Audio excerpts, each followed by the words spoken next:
ይኸውልህ በቃ ዝም ብለህ እግዚአብሔር ካንተ ጋር ሲሆን የክብር ዘመንህ ብዙ ነው።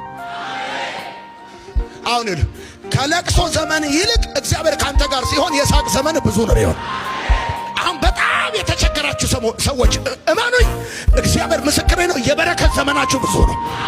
የበረከት ዘመናችሁ ረጅም ነው። በጣም በሐዘን ውስጥ ያላችሁ ሰዎች እመኑኝ፣ እግዚአብሔር ከእናንተ ጋር ስለሆነ የደስታ ዘመናችሁ ረጅም ነው።